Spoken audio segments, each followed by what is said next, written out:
My research project is on the fungus microorganism Coccidioides immitis, and the common name for this microbe is valley fever fungus. The disease it causes is called coccidioidomycosis, also known as valley fever. Coccidioides immitis is classified in the domain of eukaryotes within the kingdom of fungi. Phylum is classified as Ischomyota, class is Urodiomycetes, and species is immitis. I decided to do my research paper on Coccidioides immitis due to the threat of climate change and propensity for genetic mutations. Droughts are more prevalent and microbes are susceptible to mutations for survival. History of coccidioidomycosis goes back to the early 1890s. In the early 1890s, med student Alejandro Posadas believed the disease looked like a parasitic protozoan called Coccidia. Coccidia is a Greek term for little berry. Later, researchers renamed this microbe Coccidioides, which means coccidia-like, and immitis, which means not mild in the Latin language. It was later reclassified as a fungus. Coccidioidomycosis, also known as valley fever, is considered a non-communicable disease. Coughing or breathing around others cannot cause transmission of the disease, and frequency of occurrence of valley fever is endemic because it is a regional disease and sporadic. However, as cases increase, it can be considered a disease that is emerging. The average number of documented cases per year in the US are 10,000 infections. In 2011, there were 22,634 reported cases and 20,003 cases in 2019. It is hypothesized that there are many more cases but have gone undiagnosed or misdiagnosed. These yearly spikes are very well considered an epidemic. Signs and symptoms of valley fever include fatigue, cough, fever, shortness of breath, headache, night sweats, weight loss, aches and pains in the muscles, pains in the joints, pneumonia, rashes, and papules on the skin. Valley fever can develop into serious and chronic long-term problems in the lungs and can even develop into meningitis or death if not treated properly. It generally lasts for a minimum of a few weeks and can last up to a few months. Valley fever is diagnosed by testing for antigens for coccidioides within the blood, as well as x-rays, CT scans, tissue biopsy of the lungs, or bodily fluid samples to create a cell culture. Valley fever cycles in seasonal patterns based on a variety of variables such as windy or precipitative weather and region. C. emmetis grows in the soil. Mycelia form and Arthroconidia spores form and break off. The spores have wing-like structures that enable them to travel long distances when suspended in the air, which is a vehicle of transmission where hosts, usually humans but can be other mammals, inhale the spores and become infected. Open wounds can also cause vulnerability to infection. A healthy individual will get through the infection without needing any treatment. However, there are those who are at a higher risk due to weakened immune systems. Oral or intravenous fluid antifungal medications such as fluconazole and amphotericin, the B version, can be administered. Prevention strategies include avoiding places and activities where there is dust and soil and utilizing respiratory filters in the presence of dust.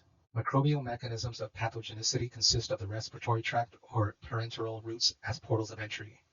Once inhaled, they adhere to the cells in the lungs and begin to grow and release more spores. They also become phagocytosis resistant as they transition from Arthroconidia spores to spherules. They induce the host to release certain chemicals that help the spores to give them a chance to grow and evade the innate immune system. The spores then grow larger, become harder to phagocytize, and continue the reproduction life cycle. Here you will see mycelia formation of the fungus and Arthroconidia budding. On this picture, you will see spherules formation with also the formation of endospores. And in this picture, you will see the release of endospores through the cell wall lysis. My research article is titled Use of Population Genetics to Assess the Ecology, Evolution, and Population Structure of Coccidioides by Marcus Teixeira, Bridget Barker, published in the Journal of Emerging Infectious Diseases in June 2016. It was a generalized research study that gave a high-level overview of C. emmetis, as well as provided recommendations for further research of variables of C. emmetis. Teixeira and Barker decided to action their research based on their desire to understand the effects of climate change, susceptibility of human infection, and to compare and contrast related correlation factors, including understanding genetic variations within population structures in order to help support their hypothesis that coccidioides can colonize new hosts and new environments and provide enough data to help answer their question, why is coccidioidomycosis on the rise? The researchers utilized 5 different methods to help support their hypothesis. First, they identified the different strains that they gathered through regional environmental samples and patient isolates, which are human and animals. Secondly, they extracted the DNA from the samples to further analyze genetic composition.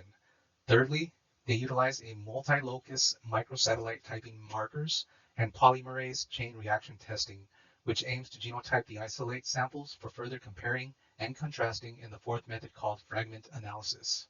Lastly, population analysis was actioned by compiling all previous data to present a holistic view of their findings. The researchers concluded that the samples showed various genetic diversity in a broad sense regarding genotypes.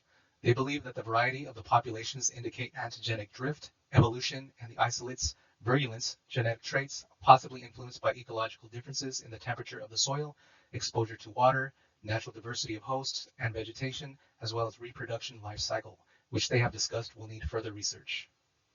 Climate change and human environmental impact are key indicators for emerging diseases such as coccidioidomycosis because it affects the virulence and risk factors of infection.